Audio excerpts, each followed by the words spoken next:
तो नमस्कार बच्चों, कैसे हैं आप? उम्मीद करते हैं आप बहुत अच्छे होंगे। तो चलिए आज हम शुरू करने वाले हैं सामाजिक विज्ञान। कक्षा 6 के विद्यार्थियों के लिए ये है और एनसीईआरटी के हिंदी वर्जन पर पूर्णतः आधारित है। सामाजिक एवं राजनीतिक जीवन कक्षा 6 के विद्यार्थियों के लिए। तो सबसे पहले ये पूरी हम सीरीज लाने वाले हैं। तो सबसे पहले हम आपके पाठ्य सामग्री के बारे में बात करेंगे, उसको समझेंगे कि आने वाले समय में हमें क्या क्या पढ़ना है।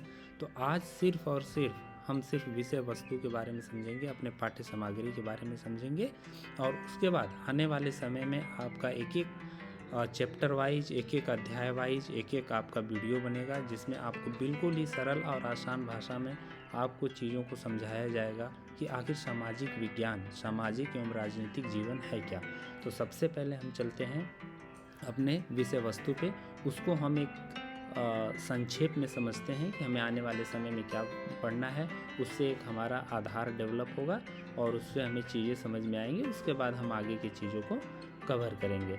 तो सबसे पहले चलिए चलते हैं विषय वस्तु पे। तो आपको विषय वस्तु मैं आपको दिखाता हूँ कि आपको विषय वस्तु में क्या पढ़ना है और उसके बाद आगे चल के उन चीज़ों को हम लोग कवर करेंगे। तो सबसे पहले मैं आपको लेके आ गया। तो ये आपकी विषय सूची है और विषय सूची में सबसे पहले आपको पढ़ना है। मैं आपको बता दूं कि आपकी विषय सूची कुल 4 भागों में विभाजित है। इकाई 1, इकाई 2, इकाई 3, इकाई 4। अब इन एक एक इकाइयों के अंदर अध्याय बटे हुए हैं और उन अध्यायों के बारे में हमें पढ़ना है। तो सबसे पहले हम आपको बता दें कि आपकी इकाई 1 है विविधता और इसके अंतर्गत 2 अध्याय हैं। अध्याय 1 है विविधता की समझ और अध्याय 2 है विविधता एवं भेदभाव। विविधता आखिर है क्या, हम इसको समझेंगे। विविधता, भिन्नता, जिसको बोलते हैं अनेकता, आखिर ये है क्या। बोलते हैं ना कि भारत विविधताओं का देश है और एक वाक्य और बोला जाता है हमारे देश के लिए कि अनेकता में एकता है। तो ये वही चीज़ है, इसको हम बिल्कुल ही सरल और आसान भाषा में समझेंगे। और उसके बाद विविधता एवं भेदभाव, तो कुछ चीज़ें उसमें हमें ऐसी भी देखने की आती हैं, समाज में सुनने के लिए आती हैं कि विविधता तो है, अनेकता तो है, लेकिन कहीं भेदभाव भी है। उसको भी मैं आपको बिल्कुल ही आसान भाषा में समझाऊंगा। उसके बाद आते हैं इकाई 2 पे, जो कि है सरकार। आखिर सरकार क्या चीज़ है। आए दिन हम रोज़ सुनते रहते हैं सरकार ने ये कर दिया, सरकार ने वो कर दिया, सरकार को ये नहीं करना चाहिए था, सरकार को ये करना चाहिए था। तो आखिर ये सरकार है क्या, सरकार कौन सी चीज़ है, कौन लोग हैं जो सरकार हैं, इसको हम समझेंगे। तो इसमें आपकी 2 अध्याय हैं, सरकार क्या है और दूसरा अध्याय आपका है लोकतांत्रिक सरकार के मुख्य तत्व। तो जब हम एक बार समझ जाएंगे कि सरकार क्या है, तो उसके बाद फिर हम ये समझेंगे कि लोकतांत्रिक सरकार क्या होती है और उसके मुख्य तत्व क्या होते हैं, वो किन चीज़ों से बनी होती है, उसको हम समझेंगे लोकतांत्रिक सरकार के बारे में। फिर अब आते हैं हम आपके इकाई 3 पे।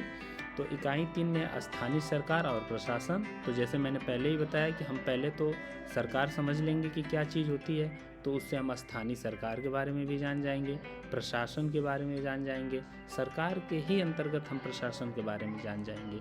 तो उसमें आपके 3 अध्याय आएंगे। एक पहला आएगा आपका पंचायती राज, दूसरा आएगा गांव का प्रशासन और तीसरा आपका आएगा नगर का प्रशासन। यानी पंचायती राज क्या होता है, गांव में कैसे शासन चलता है, गांव में सरकारों का काम कैसे होता है, हमारे गांव में कोई कार्य होता है तो वो कैसे होता है। फिर उसके बाद नगर प्रशासन, नगर में कैसे व्यवस्थाएं चलती हैं, वहाँ पे किसका शासन होता है, किसका प्रशासन होता है। और उसके बाद हम आपको ले चलेंगे इकाई 4 पे, जो कि हमारी अंतिम इकाई होगी, वो होगी आजीविकाएँ। और पहले सबसे पहले तो हम समझेंगे ये आजीविका क्या चीज़ होती है। आजीविकाएँ, इसको समझेंगे। और आजीविकाएँ को समझने के बाद इसमें 2 अध्याय हमारे, ग्रामीण क्षेत्र में आजीविका और शहरी क्षेत्र में आजीविका। तो मैं आपको अभी मोटा मोटा थोड़ा सा बता देता हूँ, बाकी बहुत ही इंटरेस्टिंग है। तो हम अध्याय में बिल्कुल ही सरल और आसान भाषा में समझेंगे। तो इसमें हम बस समझने वाले हैं कि हमारे यहाँ भारत देश में जो लोग हैं वो 2 जगहों पे निवास करते हैं, या तो ग्रामीण क्षेत्रों में निवास करते हैं, या तो गाँवों में रहते हैं, या तो शहरों में रहते हैं। रहते तो इन्हीं दोनों जगह में है। तो ग्रामीण क्षेत्र में उनके जीवन कैसे होता है, ग्रामीण क्षेत्रों में उनकी दिनचर्या क्या होती है, डेली रूटीन में वो लोग क्या करते हैं, और उसके बाद शहरी क्षेत्र के लोग, उनकी कैसी जीविका होती है, उनके कैसे काम होते हैं, वो लोग दैनिक कार्यकलाप उनका क्या होता है।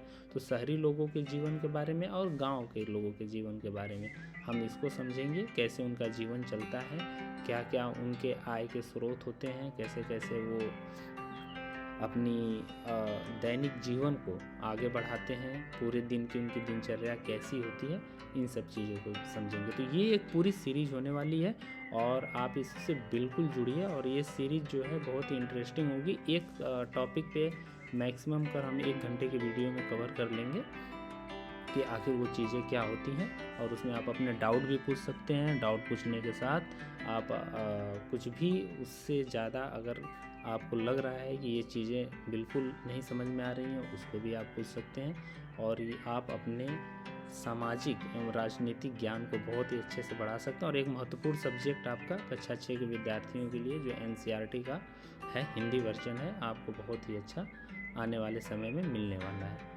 तो ये तो हम आज सिर्फ चर्चा कर लिए अपने पाठ्यक्रम की, अपने विषय वस्तु की, और इस पाठ्यक्रम और विषय वस्तु के बाद अब आपको आने वाले समय में एक एक अध्याय को कवर करेंगे। तो मैं एक बार फिर आपको बिल्कुल संक्षेप में जल्दी बता देता हूँ। 4 इकाइयाँ हैं और 4 इकाइयों में टोटल 9 अध्याय हैं। पहली इकाई में अध्याय 1, अध्याय 2, दूसरी इकाई में अध्याय 3, अध्याय 4, तीसरी इकाई में अध्याय 5, 6, 7 और चौथी इकाई में अध्याय 8 और 9।